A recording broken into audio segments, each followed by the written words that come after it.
नमस्ते मेरे बच्चों। आज हम लोग अपना इकाई 7 जंतुओं में पोषण के बारे में चर्चा करेंगे। ठीक है। हमने अपना इकाई 6 में हमने पौधों में पोषण के बारे में चर्चा किया है। तो अब हम किसके बारे में चर्चा कर रहे हैं? जंतुओं के बारे में। ठीक है, जंतुओं में पोषण। तो इस पार्ट में हम पढ़ेंगे पोषण की आवश्यकता क्यों होती है। सबसे पहले हम लोग किसके बारे में चर्चा करेंगे कि पोषण की आवश्यकता है ना। जैसे कि हम सब ने अपने घर और आसपास में जितने भी जीव पाए जाते हैं, चाहे तो वो पौधे हो चाहे जंतु हो, सभी को क्या है, हमने बढ़ते हुए देखा है ना। ये नहीं कि एक पौधा छोटा सा है और आप रोज जब भी देखो तो वो वही का वही छोटा रहेगा, है ना। कुछ समय बाद क्या हो जाता है, बड़ा हो जाता है। और आप जो है एक समय में कैसे थे, बहुत ही छोटे थे। आप अपने भाई बहन को देखते होंगे, वो छोटे से किस तरह से बड़े बड़े होते जा रहे हैं। आप अपने आप को देखते होंगे, है ना। तो क्या है, हर तरफ क्या होता है, प्रत्येक जीव बढ़ता है।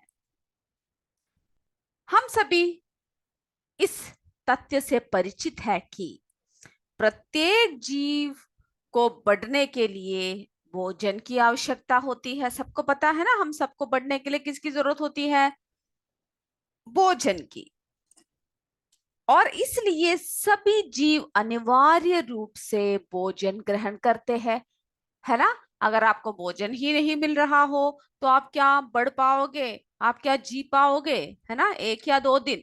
उसके बाद फिर क्या होगा, आप वहीं पर बैठ जाओगे, क्योंकि भोजन जो है हमारे शरीर की बढ़ोतरी के लिए बहुत ही अत्यावश्यक है। और हम सबने क्या देखा है कि विभिन्न जंतुओं को भोजन ग्रहण करते हुए देखा होगा, है ना। जंतु अपने से छोटे छोटे जंतुओं को खाते हैं, जैसे कीड़े कीड़े मकोड़ों को, तथा कुछ अन्य जंतु घास को खाते हैं, या कुछ पौधों को खाते हैं, फल फूल खाते हैं, पत्तियां खाते हैं। तो सभी जो है अपना भोजन के रूप में कुछ ना कुछ ग्रहण करते हैं। तो क्या है पोषण? जीवों द्वारा भोजन ग्रहण। क्या है? जीवों द्वारा जो क्या ग्रहण करता है, भोजन जो ग्रहण करते हैं। किसको ग्रहण करते हैं? जीवों द्वारा जो है भोजन को ग्रहण करना, है ना। ग्रहण करने और इसे पचाने की क्रिया को पोषण कहते हैं। और इसे पचाने की क्रिया को क्या कहते हैं? पोषण कहते हैं। तो पोषण किसे कहते हैं? जीवों द्वारा भोजन ग्रहण करने और इसे पचाने का, जो हम खाते हैं उसे हम क्या करते हैं, पचाते हैं, है ना। हमारे पेट, हम लोग मुंह से डालते हैं, लेकिन जो है क्या है, खाना पच जाता है पेट के अंदर जाकर। उस पचाने की क्रिया को, पचाने की जो क्रिया है उसको हम लोग क्या कहते हैं, पोषण कहते हैं। ठीक है। अब जो है पोषण की आवश्यकता क्यों होती है?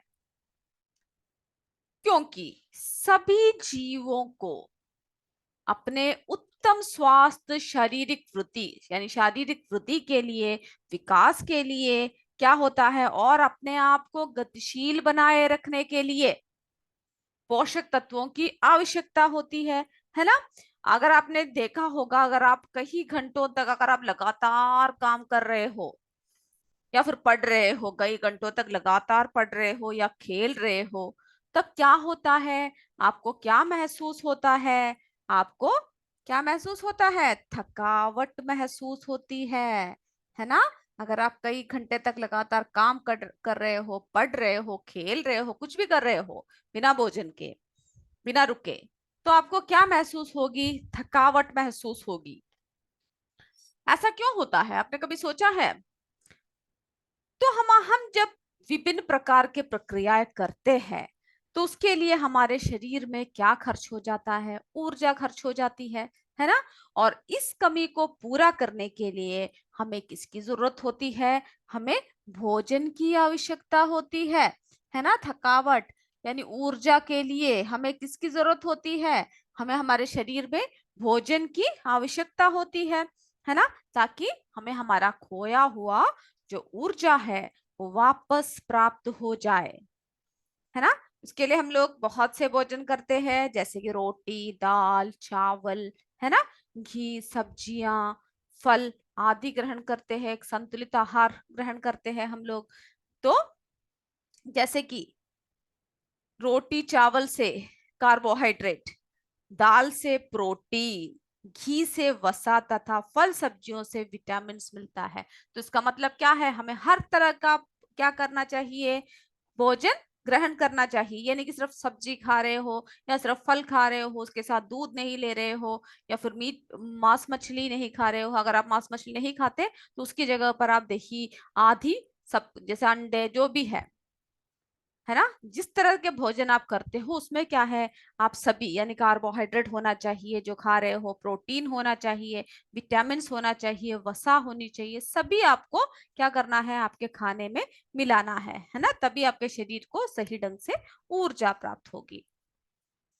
और जो है, जब हम ये सब खाते हैं तो ये सभी जटिल, ये सभी क्या है, ये सभी जटिल अवयव यौगिक है जिसका उपयोग शरीर सीधे इसी रूप में नहीं कर सकता। यानी आपने अपने मुंह से डाल दिया, लेकिन शरीर के अंदर जो है बहुत से क्रियाएं चलती है जिसकी वजह से ये सब पचता है ना। काफी जटिल चीजों को क्या करते हैं, पचा लेता है। जटिल एवं अघुलनशील खाद्य पदार्थों के सरल एवं घुलनशील खाद्य पदार्थों में टूटने या परिवर्तित होने के पूरे प्रक्रम को पाचन कहते हैं। तो अभी हम क्या देख रहे हैं, किसके बारे में बोल रहे हैं? पाचन। तो पचना, पचना क्या है? जो है, जो हम लोग जो खाते हैं वे जटिल एवं अघुलनशील खाद्य पदार्थ जो जो खाते हैं उनको क्या है, सरल एवं घुलनशील खाद्य पदार्थों में टूटने के या परिवर्तित होने के जो पूरी जो प्रक्रिया है उसको हम लोग क्या कहते हैं, पाचन कहते हैं। तो इस प्रकार पोषण प्रक्रिया के दो भाग है। ठीक है, हम लोग क्या देख रहे हैं, तो हमने देखा किस तरह से पोषण चाहिए और पाचन क्या होता है, और जो है, और क्या है, जो है पोषण प्रक्रिया,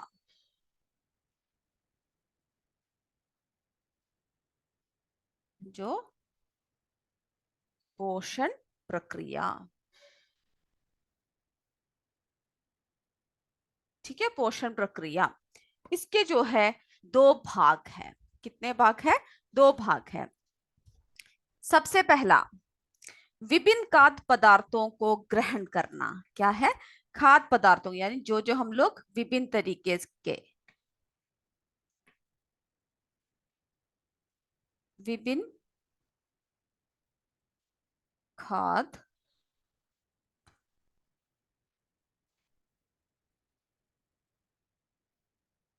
पदार्थों को ग्रहण करना।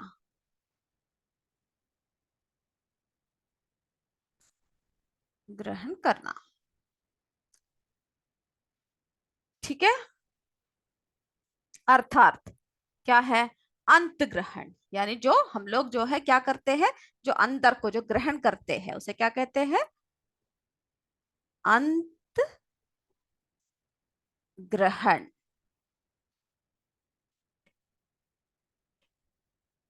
ठीक है, इसे जो है अंत ग्रहण कहते हैं। तथा दूसरा प्रक्रिया क्या है? उसका पाचन, उसका पाचन,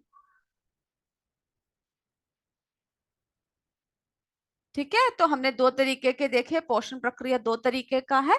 सबसे पहला विभिन्न खाद्य पदार्थों को ग्रहण करना, और दूसरा जो है ना, यानी उसे क्या कहते हैं, अंत ग्रहण। और दूसरा जो है, यानी जो अंदर को जो हम लोग डालते हैं, ठीक है, जो ग्रहण करते हैं, और जो दूसरा है वो है, उसे क्या कहते हैं, उसका पाचन। उसका क्या करते हैं? पाचन। अब हम लोग सबसे पहले एक एक करके देखते हैं, ठीक है। तो इतना मैं उम्मीद करती हूँ आप सबको समझ में आ चुका है।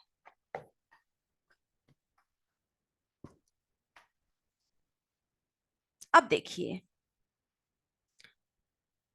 भोजन अंत ग्रहण की विधियां क्या क्या है, देखते हैं। पहला, भोजन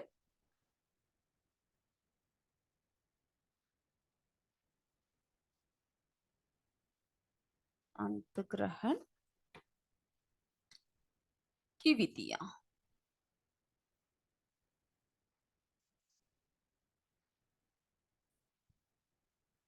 की विधियां, ठीक है। पहले हम इसके बारे में चर्चा करते हैं। तो जैसे कि आप जानते हो कि मानव सहित, जैसे कि हम मनुष्य और सभी विकसित जंतुएं भोजन का अंत ग्रहण मुख द्वारा करते हैं। आप कहाँ से भोजन करते हो? अपने मुंह से करते हो, है ना, मुख द्वारा करते हैं। तो हम जरा देखते हैं हमारे आसपास के, सब मनुष्यों का सब पता है, जानवरों को आप कहीं देखते हो कि अपने मुख से खा रहे हैं। तो अन्य जंतुओं का भी हम लोग जरा देखते हैं, अवलोकन करते हैं। जैसे चींटी है, मक्खी है, केंचुआ है, गोरैया है, मेंढक है। ये सभी अपना भोजन कैसे ग्रहण करते हैं? जैसे मच्छर, सबको आपने देखा होगा, आपके ऊपर बैठ जाता है और लंबी सी एक सुई की तरह आपके ऊपर घोंप देता है, और चूस चूस कर क्या करते हैं? भोजन को ग्रहण करते हैं।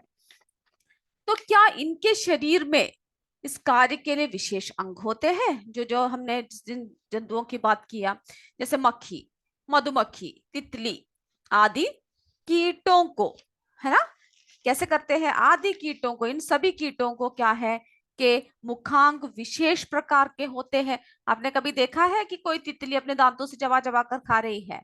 नहीं, है ना। या फिर कोई चींटी मुंह में डालकर खा रहा है, या मधुमक्खी आई, मुंह खोला, मुंह में सभी चीजें डाला और खा गए। मक्खी। तो क्या है, इन सब का जो मुखांक होता है, मुंह जो होता है, विशेष प्रकार के होते हैं, है ना। जैसे कि टिड्डे के पैने मुखांक तथा मधुमक्खी, तितली आदि लंबी नासिका, है ना, लंबी नलिका के समान संरचना होती है। लंबी लंबी उनकी क्या होती है? उनकी एक लंबी सी एक नलिका होती है। तो जिससे वो क्या करते हैं? भोजन स्वीकार करते हैं, भोजन करते हैं। और जैसे सरीसृप, यानी जो सांप वर्ग सब होते हैं, सरीसृप वर्ग,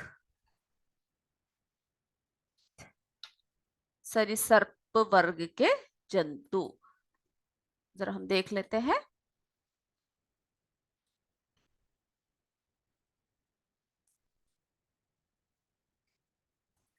यानी रेप्टाइल्स बोलते हैं जिन्हें। ये देख रहे हो ना, ये देखो सांप है, ये देख रहे हो, देख रहे हो ना। तो इस वर्ग के जो जंतु है, जैसे मगरमच्छ हुआ, है ना, तो जो सरीसृप वर्ग के जो जंतु है, जैसे कि चिपकली के क्या होते हैं? दांत सब मुड़े होते हैं तथा नुकीले होते हैं। जैसे सांप है, क्या दिखता है? ऐसे नुकीले से, है ना, एक या दो ऐसे दांत सब मुड़े हुए दिखते हैं। इनमें चबाने वाले दांत नहीं पाए जाते। तो इन सब सरीसृप वर्ग में क्या नहीं पाए जाता है? चबाने वाले दांत नहीं पाए जाते हैं, क्योंकि ये भोजन को पूरा निगल जाते हैं। क्या करते हैं ये लोग? भोजन को पूरा निगल जाते हैं, है ना। तो ये सरीसृप वर्ग में क्या होता है? इनके जो दांत होते हैं मुड़े तथा नुकीले होते हैं, और इनमें चबाने वाले दांत नहीं पाया जाता है। ठीक है, इन सब में क्या है? चबाने वाले दांत नहीं पाया जाता है, और ये पूरा भोजन को क्या करते हैं? ये निगल जाते हैं। पूरे भोजन को क्या करता है? निगल जाता है, ठीक है। फिर हम देखेंगे, तो हमने सरीसृप की देखा, फिर हम देखेंगे कि जो स्तनधारियों के दांत, यानी जो दूध देते हैं, यानी जो अपने बच्चों को क्या देते हैं? स्तनधारियां, स्तनधारियों के दांत काटने, फाड़ने तथा चबाने के अनुरूप होते हैं। जो स्तनधारियां होते हैं, जो जानवर जो होते हैं उनके क्या होते हैं, सभी दांत जो है काटने के, फाड़ने के और चबाने के अनुरूप होते हैं। और जो पक्षियां होते हैं उनमें क्या होती है, उनमें चोंच होती है ना। सभी किस तरह से भोजन को अंतर्ग्रहण कर रहे हैं, इसके बारे में हम अभी चर्चा कर रहे हैं। तो जो पक्षियों होते हैं उनमें दांतों के स्थान पर क्या होता है, चोंच होती है ना। और चोंच की आकृतियां अलग अलग होती है, अलग अलग पक्षियों की अलग अलग चोंच की आकृतियां होती है, जो दाना चुगने तथा शिकार पकड़ने और फाड़ने में काम आती है। कुछ ऐसे पक्षी जैसे कि बाज हुआ, चील हुआ, है ना, उनके क्या होता है, पैने, यानी पंजे काफी पैने तथा मजबूत होते हैं, है ना, जो भोजन पकड़ने को क्या करते हैं, जो उन्हें भोजन पकड़ने में सहायता करते हैं। जैसे बाज सब है जो कोई भी, जैसे चूहे हो या चूजे हो, किसी को वैसे लेकर उड़ जाते हैं और अपने पैने, है ना, अपने पैने क्या करते हैं, उनके जो पैने पंजे होते हैं उससे जो है दबा दबा कर वे खाते हैं। अति सूक्ष्म जीव जैसे अमीबा तथा भोजन को, तो क्या करते, जैसे सूक्ष्म जीव है, अब पक्षियों की बात कर लिया, अब जो है हम लोग किसके बारे में बात कर रहे हैं, सूक्ष्म जीव। सूक्ष्म जीव, अब किसके बारे में हम बात कर रहे हैं, सूक्ष्म जीव। तो जो है, जो सूक्ष्म जीव होते हैं जैसे कि अमीबा, ठीक है, सब जो है भोजन को क्या करते हैं, अंतर्ग्रहण पादपों द्वारा करते हैं, पदापों द्वारा करते हैं। और जैसे कि हाइड्रा, हाइड्रा जो है अपने स्पर्शकों द्वारा भोजन ग्रहण करते हैं। तो ये जो है सूक्ष्म जीव, ये कैसे भोजन ग्रहण करते हैं, पदापों द्वारा। और हाइड्रा जो है कैसे करते हैं, कैसे भोजन करते हैं, किस तरह से करते हैं, अपने स्पर्शांकों द्वारा,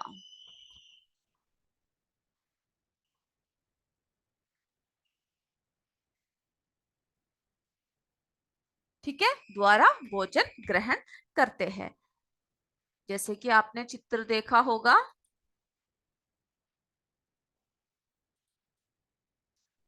ये देख रहे हो ना हाइड्रा, ये देख रहे हो, ये अपने क्या करते हैं, स्पर्शांकों द्वारा भोजन को ग्रहण करते हैं। और अमीबा, ये जो है अपने पदार्थों द्वारा भोजन को ग्रहण करते हैं, ठीक है। तो हर क्या है, हर जीव का अपना अलग अलग तरीका होता है।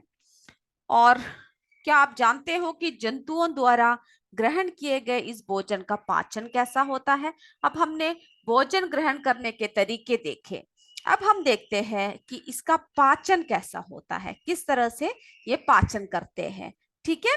अपने अंत ग्रहण के पश्चात पाचन कार्य किस प्रकार संपन्न होता है, यहाँ पर क्या है, मनुष्य में होने वाली पाचन क्रिया को सबसे पहले हम लोग समझने का प्रयास करते हैं। मानव में पाचन, ठीक है, सबसे पहले हम किसकी पाचन क्रिया को समझने की कोशिश करते हैं, मानव,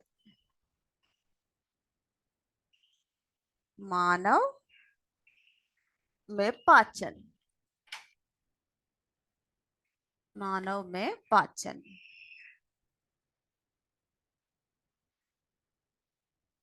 ठीक है। सबसे पहले हम किसके बारे में बात करते हैं, मानव में पाचन। तो आपके किताब में एक चित्र दे रखा है 7.1, पहले हम जरा उस चित्र को देख लेते हैं, जिसमें जो है मानव पाचन तंत्र के बारे में दे रखा है, ठीक है। सबसे पहले हम लोग जरा उस चित्र को देख लेते हैं। सभी अपने किताब में इस चित्र को जरा देखिए, मानव पाचन तंत्र, ठीक है, मानव पाचन तंत्र। तो इसमें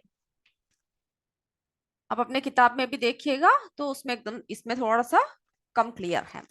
तो ये जो चित्र दे रखा है आपके इसमें 7.1, इसमें जो है मनुष्य, ये देख रहे हैं ना, मुख, मनुष्य जो है मुख द्वारा क्या करते हैं, भोजन को ग्रहण करते हैं, है ना, मुख द्वारा जो है भोजन को ग्रहण करते हैं। ये देख रहे हैं ना, मुख गुहा, देख रहे हो यहाँ पर मुख गुहा, इस चित्र को आप बनाओगे भी, ठीक है, पाचन क्रिया।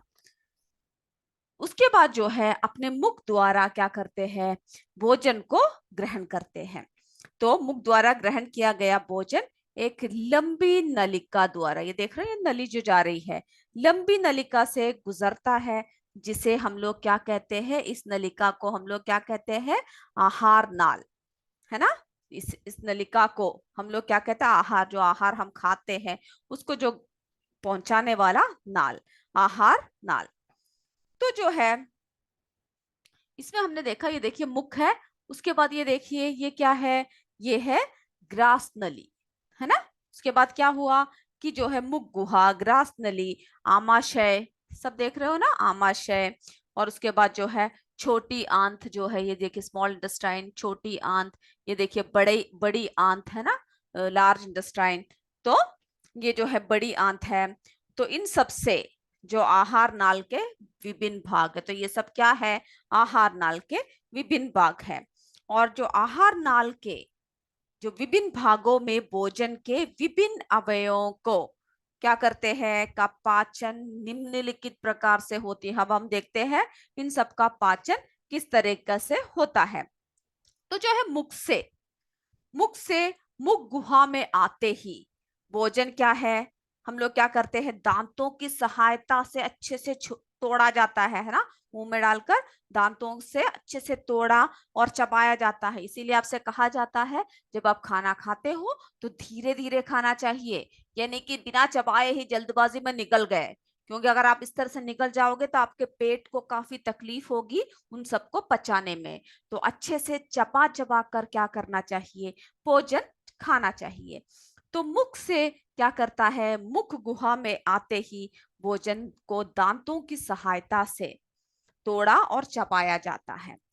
और आपने अनुभव किया होगा कि आपके मुख के सभी दांत की संरचना का कार्य एक समान नहीं है। क्या आपके मुख के सारे दांत एक समान है? नहीं, है ना, सभी क्या है, एक प्रकार के नहीं है।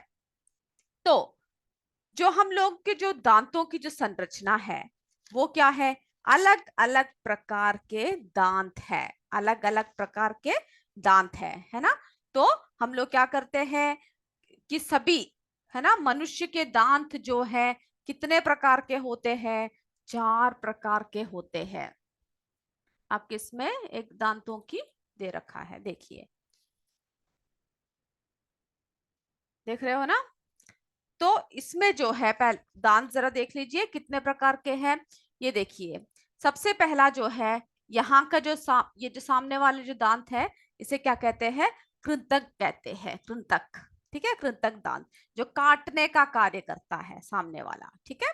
और जो है अगला जो है, ये देख रहे हो ये 2 दांत, यहाँ पर ये 2 दांत, ये इसे क्या कहते हैं, रंदक, रंदक कहते हैं, क्या कहते हैं, रत्नक कहते हैं, ठीक है।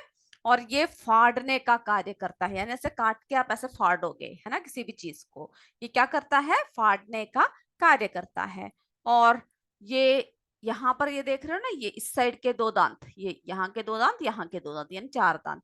ये जो है अग्र चवर्णक, यानी पीसने और चबाने का कार्य करता है। ये 2 दांत क्या करते हैं, पीसने और चबाने का कार्य करता है, ठीक है। और चवर्णक, ये जो आखिर में जो दांत है, ये 2 दांत और ये 2 दांत, ये जो आखिर में जो 2 दांत, इस तरफ 2 दांत, यानी 4 दांत, है ना। ये जो है ये क्या है, चवर्णक, यानी पीसने और चबाने का कार्य करता है। और जो दांतों की ऊपर का जो हिस्सा होता है ना, यहाँ की जो ऊपरी हिस्सा है, इन्हें हम क्या कहते हैं, इनेमल कहते हैं। क्या कहते हैं, इनेमल। ये हमारे शरीर में पाए जाने वाला कठोरतम पदार्थ है।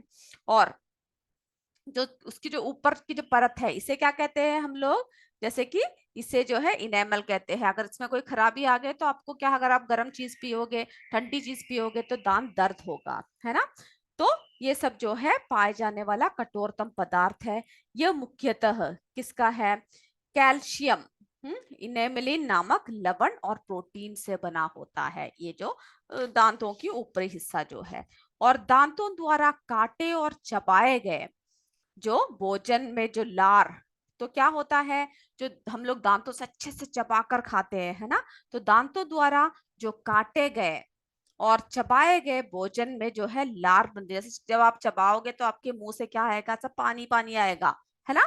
तो जो उसकी जो लार होती है, लार ग्रंथियों से स्रावित होकर यानी उसमें क्या होता है, स्राव आ जाता है।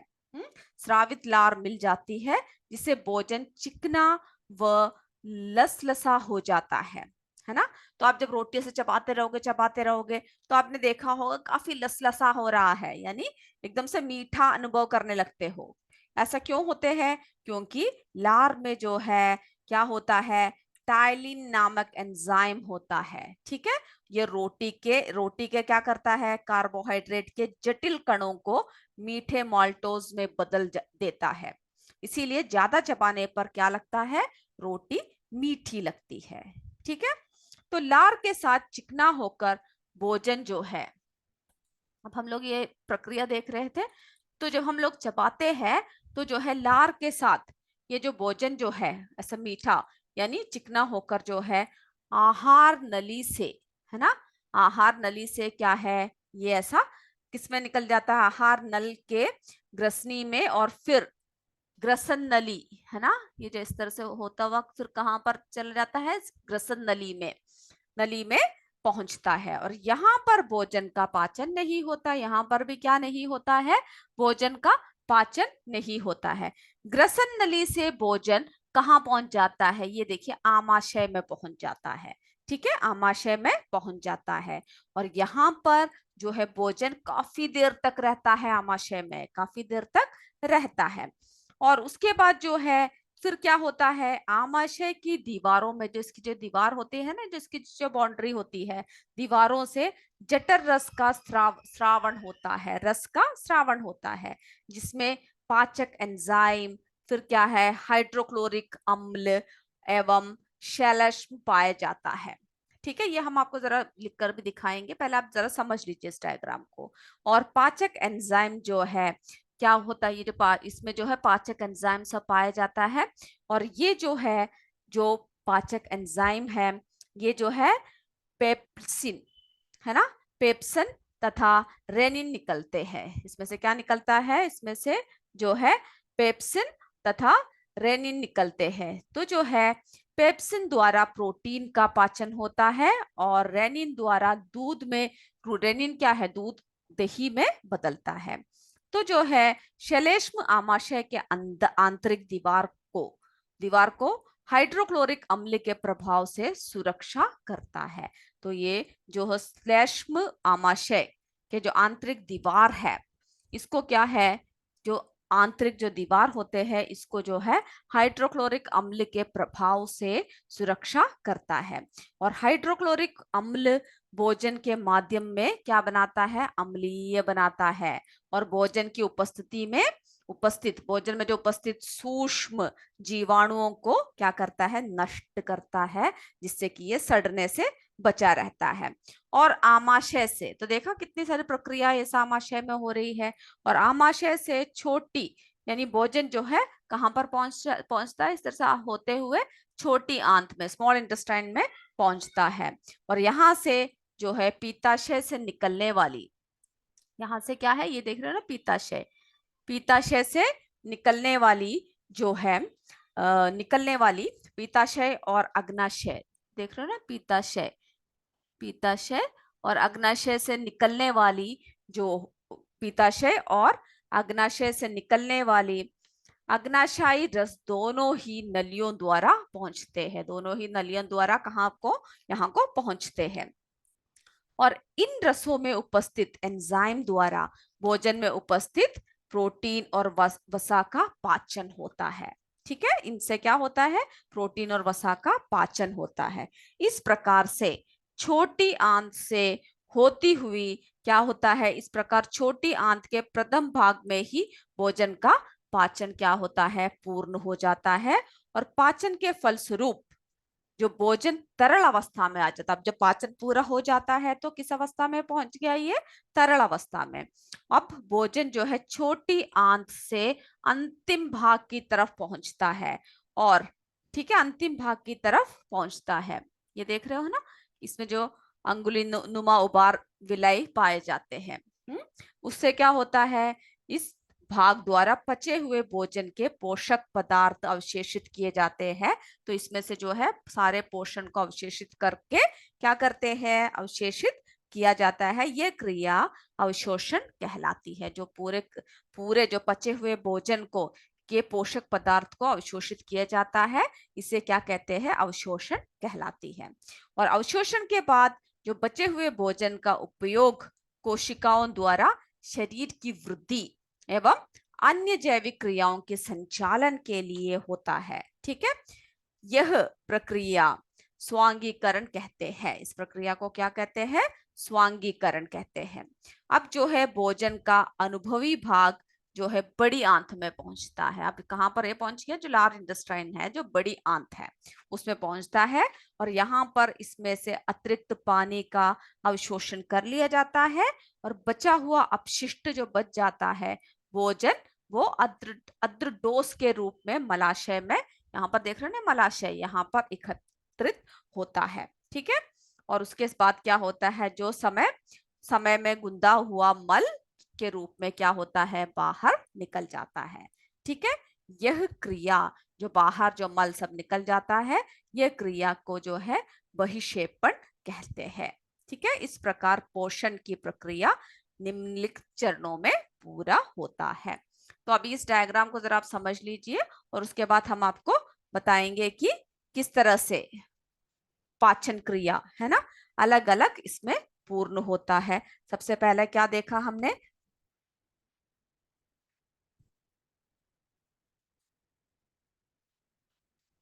सबसे पहले हमने क्या देखा इसमें, अंतर्ग्रहण, यानी जो अंदर जो है ग्रहण करते हैं, अंत ग्रहण देखा।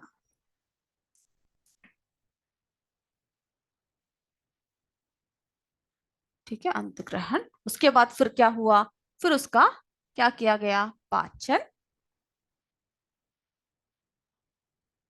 पाचन के बाद फिर क्या हुआ,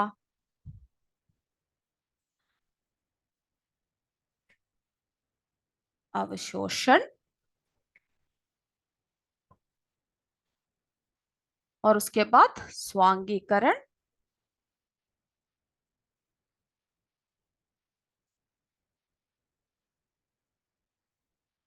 स्वांगीकरण और उसके बाद बहिक्षेपण, यानी जो मल के रूप में जो बाहर निकल गया, बहिक्षेपण। ठीक है, तो इस डायग्राम की सहायता से आप क्या करोगे, इन सबको कि क्या क्या कैसा कैसा होता है वो आप लिखोगे। ठीक है, और इस डायग्राम को भी बनाओगे। तो अगली कक्षा में हम फिर और आगे चर्चा करेंगे। तब तक के लिए हम अपनी कक्षा यही समाप्त करते हैं। जय विद्या शक्ति, जय हिंद, जय भारत। धन्यवाद मेरे बच्चों।